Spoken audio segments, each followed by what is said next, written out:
Hoje, no nosso bloco Entrevista, vamos conversar com o padre Nelito Nonato Dornelas. Estaremos conversando sobre o mês das missões, outubro, que este ano tem como tema Missão é Servir.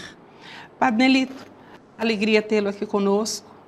Muito obrigado pela sua presença, por se prontificar assim, tão logo a gente expôs o nosso desejo de falar de missões.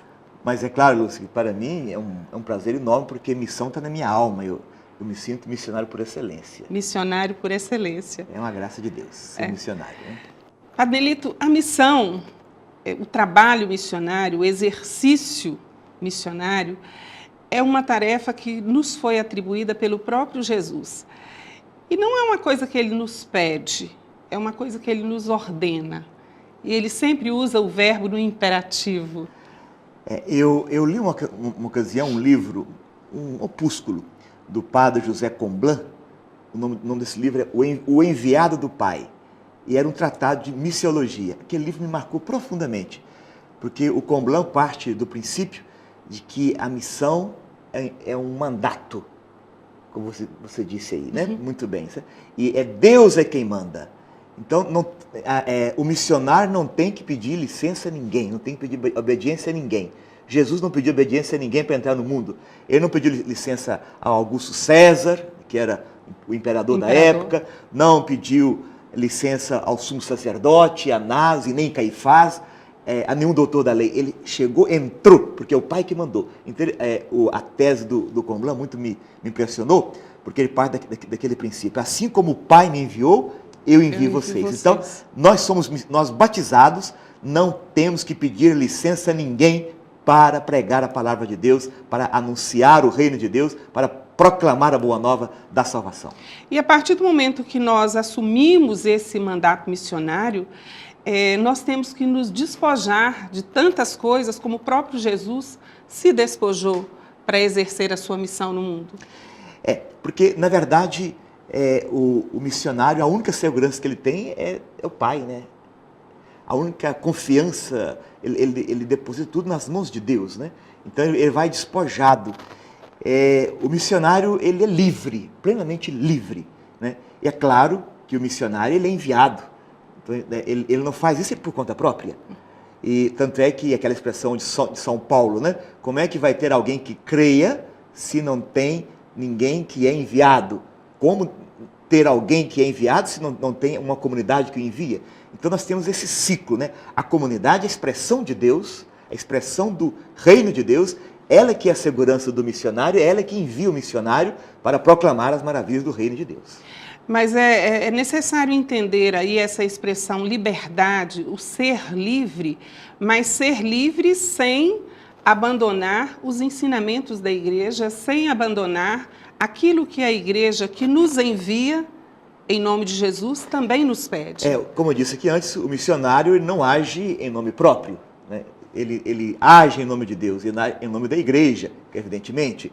E a igreja ela é livre para poder viver o mandamento do amor.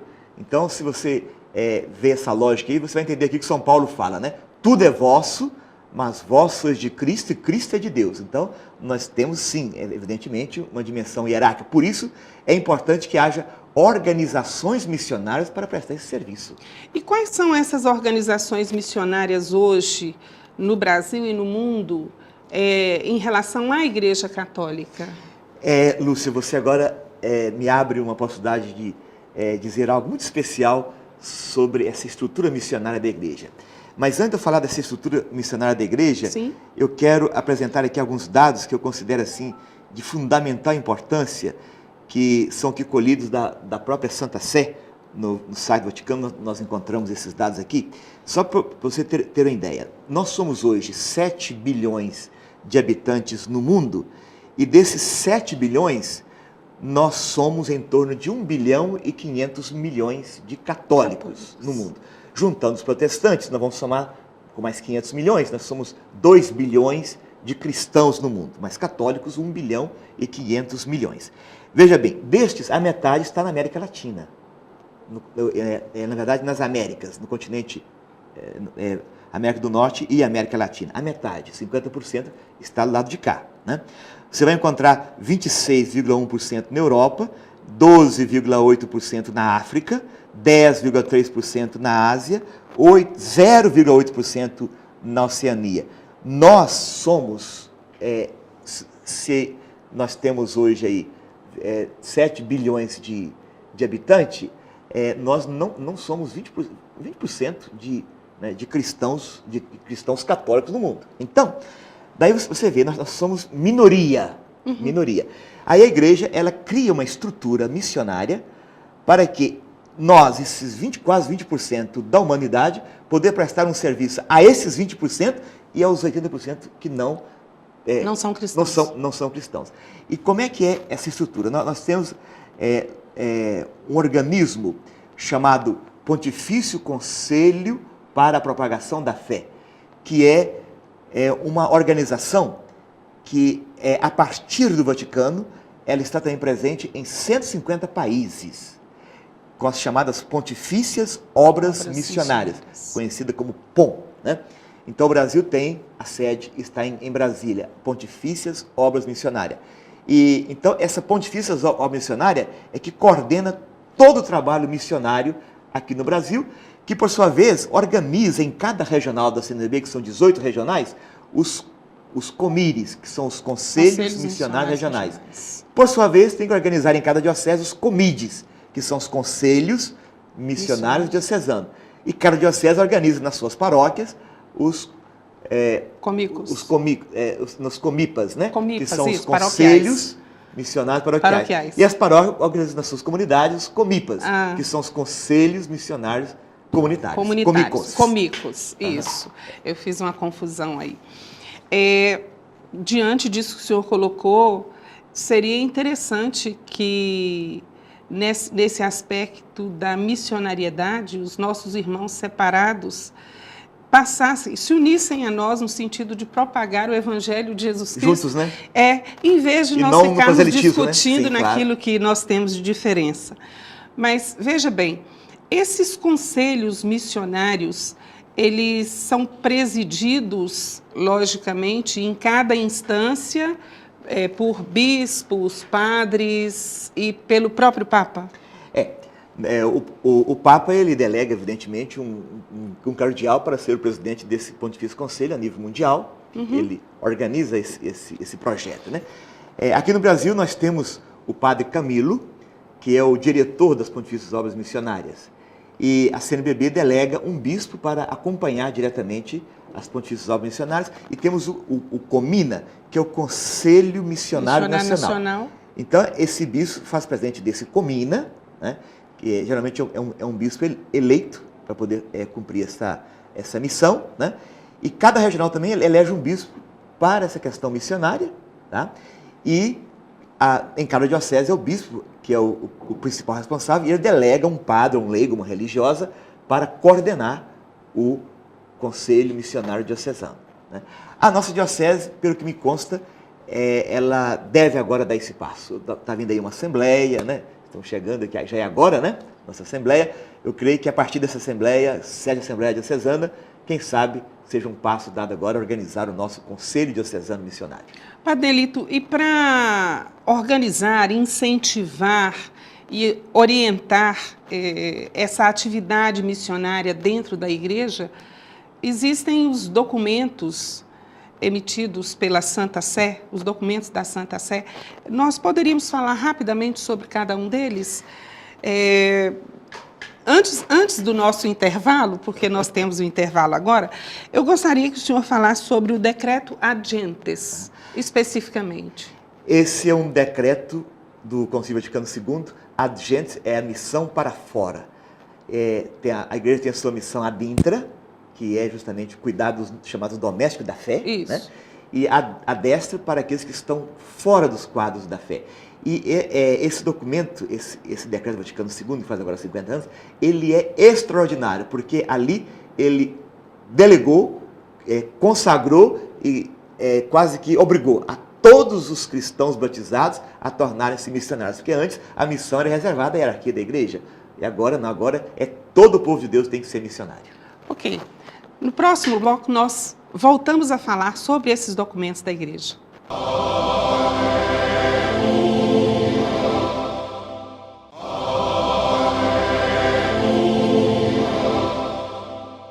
Voltamos à nossa conversa com o padre Nelito.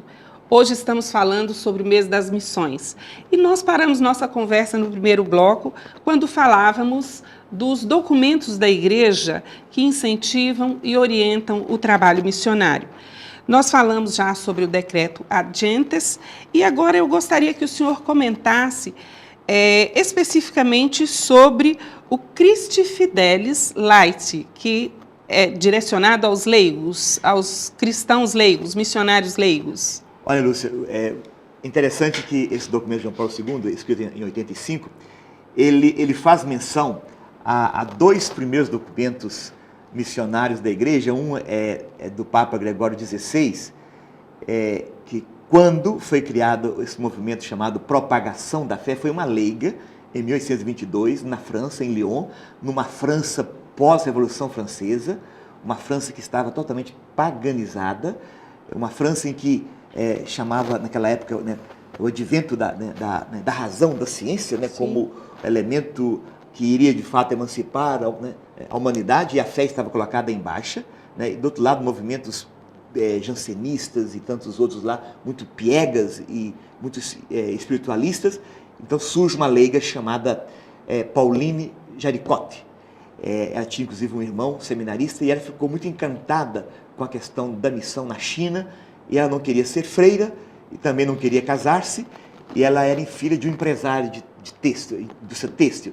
O que ela fez? Ela começou, então, uma obra missionária em 1822, que chamou de Propagação da Fé, que começou justamente com a oração do terço, porque o Rosário, mês do Rosário, por isso mês de outubro, mês das missões, porque a Pauline Jaricotte entendeu que a primeira obra missionária é a oração, e a oração do Rosário é, por excelência, uma oração missionária, né? Ela entendeu isso.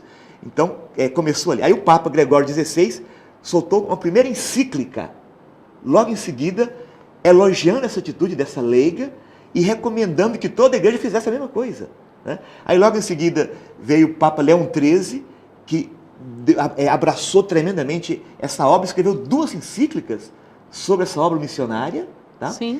E aí depois, Bento XV, em 1922, aí ele transfere essa obra de Lyon, na França, para a Santa Sé, e fala, essa deve ser uma obra de toda a igreja. Então, a partir daí, que vieram essas encíclicas missionárias, e João Paulo II, no Christi Fidelis Laity, ele retoma essas encíclicas que eu disse aqui antes, e essa obra, e diz, olha, essa deve ser a missão de todo batizado mesmo. Então ele universaliza isso e coloca esse mandato missionário até sob uma condição de pecado, se eu como cristão não assumir plenamente essa dimensão missionária da minha fé, né? Sério, sério demais. Um outro documento que nós temos, e mais recente também, sob João Paulo II, é a carta encíclica Redemptoris Missio, sobre a validade permanente do mandato missionário. Quando João Paulo II escreve a Redemptoris Missio, que foi inclusive um pedido dos diretores do Pontifício da Obra Missionária, era para reunir toda a experiência missionária que nós temos no mundo todo e colocar tudo isso numa única encíclica. Então, a Redemptoris Missio ela é uma espécie de prestação de contas daquilo que a igreja vem fazendo no campo missionário, pela missão do Redentor, até para responder para aqueles que criticam a missão, dizendo que Jesus Cristo não tem nada a ver mais com o mundo, né? O mundo se organiza sem Jesus Cristo, o mundo não tem nada a ver mais com a igreja não tem nada a ver mais com o mundo se organiza sem a igreja. Então, só para você ter uma ideia, na Redemptoris Missio, nós já vamos encontrar aqui essa prestação de contas, em que o próprio Papa ele fala de todas as obras missionárias que existem, obra de São Pedro, obra missionária, os recursos financeiros que a igreja arrecada, como é que ela utiliza isso. Então, ele vai prestar conta dizendo assim, olha, no mundo existem hoje 40% das dioceses, das prelazias e das áreas missionárias que a igreja sustenta diretamente, o Vaticano sustenta diretamente. E aí vai mostrar aqui que nós temos hoje 42 mil escolas sustentadas pela Igreja Católica, 1.600 hospitais, nós temos 6 mil unidades médicas, 780 leprosários, 12 mil obras sociais, 390 seminários e 40% do corpo de clero e leigos religiosos que trabalham no mundo também ainda é sustentado pelas missões. São 85 mil padres sustentados diretamente pela obra missionária do Vaticano, que está lá na Santa Sé. São 450 mil religiosas também sustentadas diretamente. 1.650.000 catequistas também sustentados financeiramente pela obra missionária. Então, a Redemptoris Missio é um suprassumo da obra missionária, dizendo: esta é a missão do Redentor e que nós fazemos para dignificar a obra redentora de Cristo a favor da humanidade. E não tem como exercer esse mandato missionário sem essa dimensão do serviço, né? Serviço a todos os povos, nas mais diversas áreas, seja na área da saúde, da educação, na área mesmo da evangelização propriamente dita. Não tem como. Tudo isso está junto, né? A evangelização passa por aí, né? A missão tem isso. Diversas vertentes, mas no fundo ela é uma só, né? Levar vida plena, vida em abundância. Em todas as suas dimensões. Em todas as suas dimensões. Padre Nelito, voltando à questão da missão, quando a gente fala de missão, as pessoas pensam, geralmente, que é só ir para fora dos seus domínios, das suas fronteiras. Mas a missão é muito mais do que isso. A missão ela pode começar exatamente onde eu estou. Onde Deus me plantou, eu devo florescer. Lúcia, essa questão ela é muito séria. Nós temos que olhar isso com muito carinho, com muito cuidado. Tem dois lados da missão que você não pode perder essas duas dimensões. Só para você ter uma ideia, nos últimos 20 anos, o Brasil recebeu 4.500 missionários. E, curiosamente, antes os missionários vinham mais da Europa. Hoje estão vindo da África, da Ásia. Mudou essa configuração também. Mas o Brasil só enviou 3.000 missionários nesses últimos 20 anos. Então, você vê que a igreja no Brasil, ela é muito dependente da missão de fora. E ela não é tão generosa como deveria ser. Então, esse aspecto não podemos perder, não. Nós temos que, sim, zelar pela formação de missionários, do envio missionário, que isso é fundamental. Eu agora, no ano passado, fiz um trabalho missionário em Guiné-Bissau, na África. Eu fiquei impressionado de ver. Eu estive na diocese de Bafatá, onde 98% daquela população está entre muçulmana e religiões primitivas, originais, animistas, 2% de cristãos, entre católicos e evangélicos, né? Eu vi ali o desafio que é, e como que eu chegando lá, pouco tempo de espaço e pouca coisa, como faz diferença? A gente vê que o missionário, eles falam assim, olha, o missionário quando chega, ilumina, ele brilha, traz luz nova para a gente, dá novos horizontes para nós. Igual eu dizia lá, para nós não existe mais a palavra esperança, e você nos faz pensar em esperança. Então, essa missão, ela é fundamental. Agora, do outro lado, claro que nem todos precisam podem sair. Mas por isso a igreja tem várias modalidades de missão. A primeira atitude missionária é a oração. A oração ela pode ser do jovem, pode ser do idoso, pode ser do enfermo, pode ser do deficiente, né? Você pode contribuir imensamente com a oração. E depois também a contribuição financeira.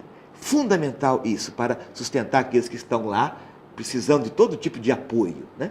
E depois, evidentemente, a saída. Agora, nós estamos cada vez mais vivendo terra de missão nas nossas casas, nas nossas ruas. Pois é, que cada um de nós saiba fazer de onde está, no trabalho, em casa, na escola onde estuda, um campo de missão. E que a gente possa levar adiante sempre o mandato de Jesus Cristo.